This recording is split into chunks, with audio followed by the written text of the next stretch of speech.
Got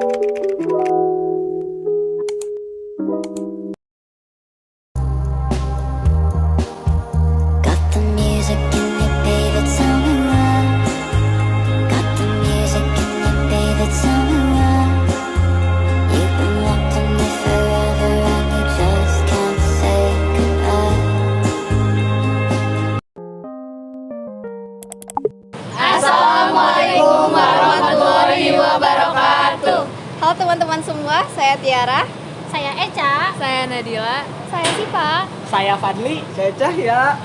Kami dari Prodi Bioteknologi Angkatan 2022 dari Universitas Muhammadiyah Bandung.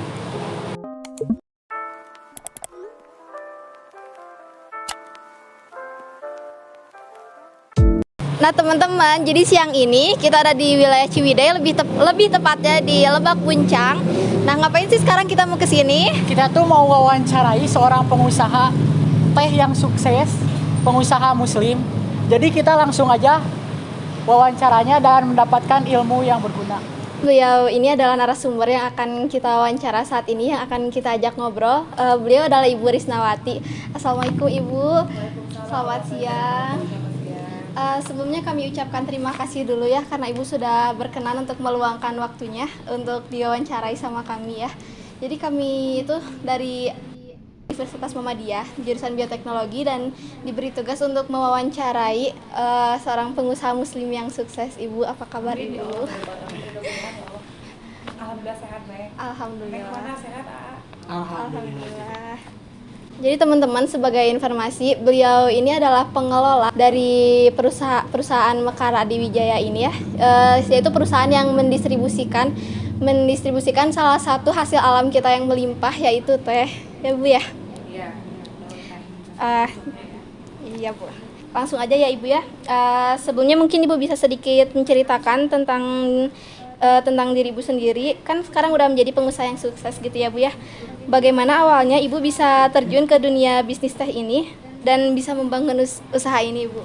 Iya, perkenalkan dulu ya, nama Ibu Risnawati. Kebetulan Ibu tuh anak ketujuh dari 7 bersaudara. Ini memang perusahaan, bukan perusahaan Ibu, kebetulan ini perusahaan keluarga yang sebelumnya dikelola oleh Bapak Ibu, Bapak Haji Wildan Dharma Adiwijaya. Seiring berjalannya waktu, karena faktor ibu tuh waktu itu kan diajarin sama bapak gitu nih cara ngelola teh hijau dari mulai proses kita dari mulai tanamannya, dari mulai di kebun sampai dengan proses pengolahannya. Dan alhamdulillah sampai sekarang ini berdiri dari tahun 1984. Pabrik ini tuh 1984 kita bisa bertahan meskipun banyak rintangan, tapi alhamdulillah kita masih bisa berdiri. Kita menghidupi karyawan itu sekitar 70 orang, Neng. 70 orang, ada karyawan metik dan karyawan pengolahan gitu. Kalau pemetikan itu kan kita bagi dua gitu. Ada di pemetikan di kebun tehnya, kebetulan Pak Haji Wildan ini memiliki kebun teh seluas areal kurang lebih 15 hektar dan 10 hektar adalah kebun dari PHBM. Jadi tanah dari kehutanan gitu. Tapi dikelola sama Bapak dan alhamdulillah sampai sekarang juga menghasilkan wujud yang baik ya, mudah-mudahan ya seperti yang tadi disampaikan, mudah-mudahan bisa terus berjalan, minta doanya dari semuanya gitu. Itu mungkin sejarah mengenai pabrik yang ada di sini, dan Ibu adalah di sini mengelola untuk melanjutkan apa yang sudah Bapak rintis gitu, Pak Haji Wildan rintis gitu, karena faktor usia jadi sekarang mungkin dikelola sama Ibu gitu. Ibu di sini itu dari tahun Ibu kebetulan lulus kuliah 1996, Ibu di sini tuh dari 1998 sampai sekarang, Neng gitu. Karena sebelumnya pernah kerja di perusahaan lain dulu gitu sebelum sempat ke sini. Masuk ke pertanyaan selanjutnya. Boleh. Mohon maaf ya Bu sebelumnya apabila pertanyaan itu menyinggung tentang agama. Nah, bagaimana Ibu menerapkan kehidupan beragama di keluarga sama di pekerjaan Ibu? Iya, kalau untuk tentu ya segala sesuatu juga harus ya, karena gimana juga kita muslim harus selalu didasarkan oleh agama ya. Alhamdulillah mungkin yang Ibu tanamkan itu baik di keluarga maupun di perusahaan tuh, terutama dalam ibadahnya, mungkin yang utama adalah ibadah sholatnya. Ibu juga terapkan di sini untuk karyawannya tentang apa sih mengenai agamanya gitu kan, untuk waktu-waktu istirahat kita, waktunya sholat kita sholat dulu gitu. Jadi tetap itu kita terapkan, dan kejujuran terutama gitu. Dan alhamdulillah sampai sekarang ya karyawan ibu, karena mungkin ibu juga tidak menganggap mereka sebagai karyawan, ibu menganggap mereka sebagai partner kerja gitu. Jadi di sini tidak ada batasan antara atasan dan bawahan, nggak ada. Kita sama-sama karena kita mempunyai tujuan yang sama, yaitu ingin memajukan perusahaan gitu. Jadi tujuan kita satu visi dan satu misi. Jadi insya Allah mungkin antara karyawan pun dan kita itu kita sesuaikan dengan syariat agama Islam yang sekarang kita sedang jalanin ya gitu.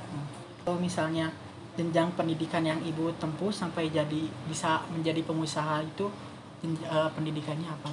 Ibu tuh kebetulan kalau ibu pendidikan nggak sampai tinggi, nggak sampai S1 Neng. Kebetulan ibu dulu tuh sampai D3. Dulu tuh ibu kuliah di Institut Amerika Indonesia, ngambil jurusan sekretaris. Karena pada saat itu ibu tuh pikir bapak kan dulu nggak kepikiran ke bapak sih, waktu itu pengen cepat kerja aja gitu. Dulu tuh kan kalau di bidang tersebut kayaknya untuk menekuni dunia pekerjaan tuh nggak susah gitu, karena kan kalau dulu diarahin sekolah tuh kayak dari mulai pembukuan, accounting, dari mulai penerapan kayak kita file-file gitu ya. Jadi dulu tuh betul-betul diterapkan untuk dipersiapkan pendidikannya tuh untuk masuk ke dunia pekerjaan gitu. Jadi ibu nggak mikir panjang gitu, pada situ kuliah di situ hanya pengen kerja aja gitu. Jadi nggak apa sih yang sebetulnya mungkin kalau misalnya digali, kalau misalnya bu sebetulnya sih kalau misalnya ibu niat tuh lanjutin S1 gitu ya, tapi mungkin ibu juga udah faktor usia, dan akhirnya karena udah masuk ke dunia kerja kadang-kadang udah dapat uang, kadang jadi nggak kepikiran kuliah lagi gitu Neng. Padahal sebetulnya ilmu itu perlu ya. Tapi akhirnya dari pengalaman yang ibu dapat, dan ibu tuh ngikut bapak dari tahun 98 tuh diajarin dari mulai ibu teknik bapak cara melobi orang gitu, cara berbicara dengan orang. Jadi ibu istilahnya belajar di sini tuh untuk mengelola itu kebanyakan dari pengalaman gitu. Kalau dari ilmunya sekolah mungkin diterapkan di dalam administrasi perkantorannya, tapi kalau misalnya ibu sampai bisa sekarang berdiri mengelola ini tuh adalah berkat bimbingan dan ajaran dari bapak sendiri gitu. Jadi bapak yang betul-betul mendidik ibu bisa sampai ada di posisi sekarang gitu. Gitu Kak. Ya alhamdulillah. Memang belajar perlu, kita di sekolah juga perlu, tapi pengalaman nanti akan membuat kita lebih dewasa gitu. Di dunia kerja mungkin nanti akan membuat kita lebih banyak pengalaman yang akan kita dapat. Lanjut ke pertanyaan selanjutnya ya Bu ya. Bisnis teh itu kan lumayan umum ya Bu ya. Apalagi yang suka sama teh itu kan banyak banget, mulai dari kalangan muda, pokoknya dari berbagai usia gitu ya. Nah kalau ibu kan sebagai pendistributor, biasanya ibu mendistribusikan kemana saja Bu? Kebetulan ibu tuh sekarang itu ke Sukabumi yang banyaknya. Sebetulnya teh itu terdiri beberapa jenis. Dulu sempat pada zamannya sebelum kita terkena COVID, kita sempat ekspor. Kita punya ada jenis yang first grade-nya, jadi jenis yang premiumnya lah, kalau istilah sekarang tuh ya ada premiumnya. Yang untuk premium tuh untuk jenis, jadi untuk yang jenis premium itu jenis premium ada jenis GP Mix, Gunpowder, sama Peko Super. Itu kita ekspor. Dulu tuh sama Paning dan CM, Chunmi istilahnya dalam bahasa Indonesia tuh. Itu kita sempat ekspor ke Maroko. Iya, waktu itu ke Maroko sama ke Taiwan dulu tuh ibu pernah ekspor. Untuk jenis gunpowdernya kalau ke Taiwan, kalau ke Maroko itu Peko Super sama CM-nya.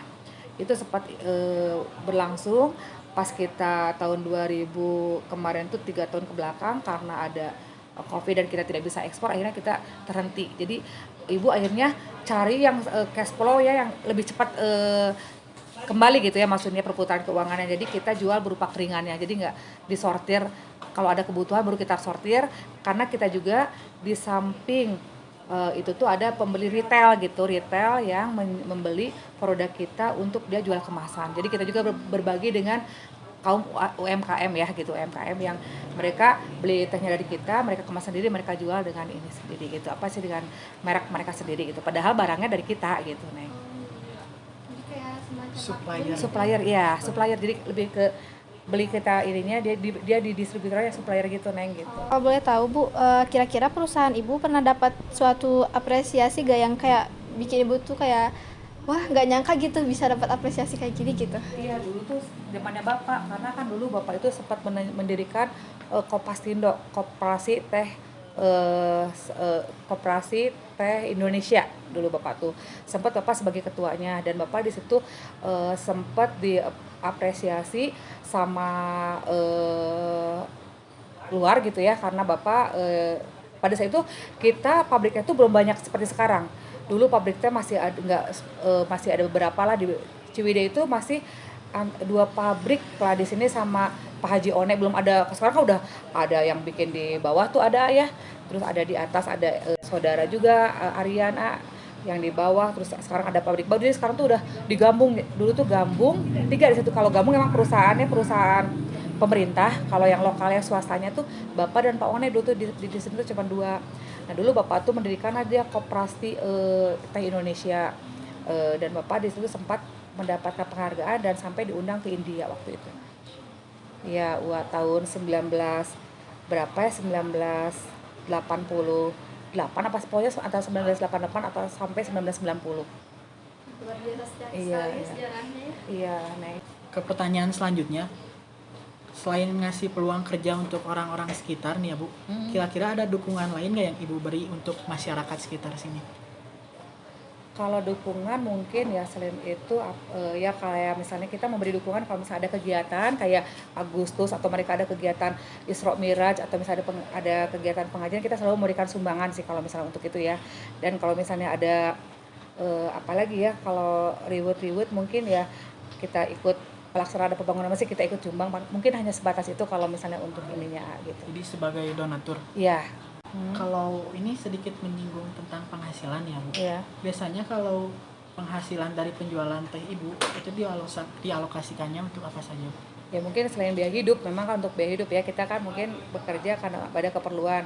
Ibu kebetulan ini kan pribadi berarti nyangkutnya ke pribadi ya.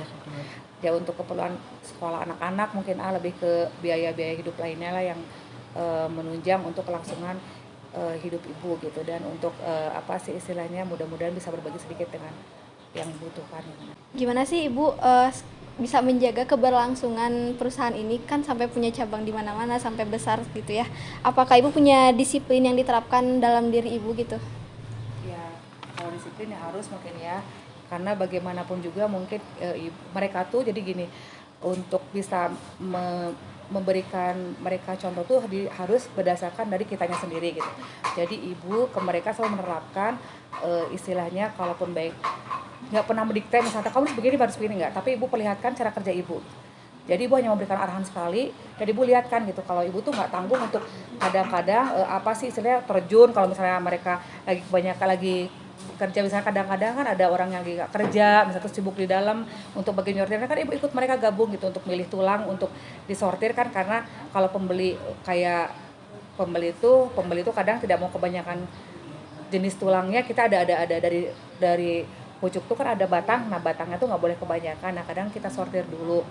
Nah itu kalau misalnya itu ibu ikut, jadi ibu menerapkan ke mereka tuh kayak nih jangan ragu-ragu kita sama-sama memiliki, jadi jangan hanya bekerja di sini tapi ada ditanamkan jiwa untuk memiliki juga, jadi mereka juga kan tidak canggung dan istilahnya mereka juga merasa memiliki, makan beda antara kalau misalnya jiwa karyawan dan kalau merasa juga dia memiliki perusahaan gitu, nanti akan timbulnya tuh rasa tanggung jawabnya akan lebih tinggi gitu. Mungkin itu sih akan yang lebih ibu terapkan. Terus selama menjalankan bisnis itu kan kayak apa sih pasti banyak tantangan yang dihadapi ya Bu ya. Bagaimana sih Bu kayak mengatasi tantangan itu, apa Ibu punya kiat-kiat khusus gitu untuk melewatinya? Banyak sekali Neng, terutama sekarang apalagi untuk sekarang tuh banyak saingan Ibu ya. Jadi bahan baku memang sekarang Ibu kan agak kurang. Biasa tuh pabrik Ibu tuh kapasitas pengolahnya itu untuk per hari itu kalau diolah tuh 5 ton pucuk basah. Itu 5 sampai 6 ton. Sekarang tuh Ibu kadang ngolah tapi kalau pucuk dibiarkan terlalu lama juga kan nggak bagus. Jadi kadang kalau misalnya dalam 2-3 hari cuma ada 3 ton ya nggak apa-apa kita olah aja gitu. Jadi apa sih istilahnya itu tantangan berat buat ibu gitu. Karena ibu juga kan di sini harus istilahnya harus mengejar ke harga pokok produksi dan harus juga memberikan mereka makan gitu ya. Maksudnya istilahnya memberikan mereka kerja, jangan sampai mereka nggak istilahnya mah kalau misalnya gimana caranya ibu harus bisa pendekatan persuasif kepada terutama tuh kepada pemasok pucuk kita gitu Neng, karena meskipun ibu punya luas area 25 hektar itu tidak setiap hari kita petik sejumlah itu Neng. Jadi pemetikan itu berlangsung sekitar misalnya kita punya ada blok A sampai blok D nih. Dari blok A ke blok B itu tuh metik tuh jarak terminnya tuh dari pemetikan pertama nih, misalnya blok A dipetik hari Senin. Nah, nanti dipetik-petik lagi ke blok A itu nyampenya tuh 14 hari selanjutnya gitu. Jadi per 2 minggu Neng. Jadi di rolling kita metik tuh. Jadi kadang ibu dapat dari kebun sendiri itu rata-rata 2 ton sampai 3 ton Neng. Tapi kemarin kita sempat mengalami penurunan karena cuaca. Itu tantangan berat juga buat ibu. Kiat-kiatnya ya selain bertawakal minta pertolongan dari Allah, itu kan yang manusia yang butuhin tuh ya. Selain minta pertolongan dari Allah, kita ikhtiar juga ya tetap intinya sih kita harus baik hubungan relationship sama petani-petani yang ada di sekitar kita gitu. Karena mereka kadang-kadang kan tergiur juga oleh harga, terutama kalau misal persaingan di pasar tuh kan harga bahan baku nih, misalnya ada pabrik baru, mereka karena baru jadi menaikkan harga gitu. 100 rupiah juga bagi petani kan sangat berarti ya, dikalikan dengan volume banyaknya teh yang dipetik. Makanya dari situ ibu pikir ya udah, ya Allah rezeki udah yang ngatur, ibu kembalikan lagi aja ke yang di atas. Karena kalau kita dibikin stres juga apa yang diinin, akhirnya kan Allah lagi yang memberikan pertolongan gitu Neng ya. Jadi ya sudahlah, tapi alhamdulillah sampai sekarang selalu ada pertolongan Neng gitu. Alhamdulillah gitu, istilahnya kalau bahasa Sunda tuh genteng-genteng nggak potong gitu ya, meskipun kita lagi diuji, tapi ada aja gitu Neng. Karena di sini ibu yakin ibu tuh kan memberikan orang banyak makan gitu Neng dari sini ya. Jadi pasti Allah juga akan memberikan rezekinya gitu. Mungkin itu aja ibu, kiat-kiat ibu dan misi ibu tuh apa sih, kiat-kiat yang menjadi support ibu tuh adalah ibu yakin ada yang di atas. Kenapa ibu mesti ragu gitu? Pasti Allah akan memberikan jalan keluarnya. Itu aja mungkin Neng ya. Lanjut Bu ke pertanyaan terakhir nih ya Bu. Kan ibu tuh sudah cukup berpengalaman dalam bisnis ini. Mungkin ada tips, cara atau saran yang bisa ibu sharing buat teman-teman muslim yang di luar sana yang mau mengembangkan menjadi pengusaha. Iya, sarannya kita harus mungkin yang utama itu kita harus percaya diri ya itu. Karena gimana juga mungkin rasa itu akan menimbulkan nanti dampak terhadap usaha yang kita kerjakan. Tanggung jawab itu harus, dan yang utama adalah hubungan kita jangan pernah mengecewakan orang lain, itu intinya. Karena kalau kita sampai misal mengecewakan siapapun itu, terutama buyer ya, pembeli ataupun rekan pemasok pucuk, petani, atau kita juga kan di sini juga ada beli bahan baku kayak kayu bakar, LPG. Nah itu kita harus menepati janji. Insya Allah kalau kita bisa berbuat baik, dan istilahnya kalaupun kita telat atau misalnya kita tidak bisa tepat waktu membayar, nah itu bisa kita istilahnya dibicarakan dengan lebih baik lagi. Jadi kiat-kiatnya adalah tanggung jawab yang utama, yang keduanya kita harus ini apa sih istilahnya memberikan ini kalau misalnya ada apapun komunikasi, dan jangan sampai mengecewakan mereka. Itu aja mungkin kuncinya yang buat ibu ya. Jangan sampai mengecewakan mereka dalam apapun itu bentuknya. Jadi itu harus dijaga, kepercayaan nomor 1, itu aja, kepercayaan. Mungkin cukup sekian ya Bu ya, pertanyaan-pertanyaan yang sudah disampaikan. Terima kasih banyak ya Bu atas waktu ibu yang berharga ini. Semoga bisa menginspirasi teman-teman ya untuk mendengar perbincangan kita yang luar biasa hari ini. Sekian semuanya. Wassalamualaikum warahmatullahi wabarakatuh.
Begini guys, ini adalah perkebunan Ibu Risnawati. Membentang dari sana terus ke sana sebanyak 15 hektar dan 10 hektarnya itu milik pemerintah perhutanan. Begitu Wow, guys. luas juga ya. Iya, benar sekali. 1, 2, 3. Assalamualaikum Assalamualaikum warahmatullahi wabarakatuh. Assalamualaikum warahmatullahi wabarakatuh. Assalamualaikum warahmatullahi wabarakatuh. Halo teman-teman, saya Tiara. Saya Eca. Saya Nadila. Saya Siva. Saya Fadli. Saya Arsya. Kami dari Prodi Bioteknologi Angkatan 2022 dari Universitas Muhammadiyah Bandung. Mau lewat sini aja. Woi, Kalau mau sini sok aja tinggal lurus. woi, Cak. Halo, Cak. Halo gitu. Halo guys. Tiara halo. Nadila. Woi. Nah. Maya. Hai. Shh, Marsha. Halo gitu. Sipa halo. Tah, sip. Jadi bukan.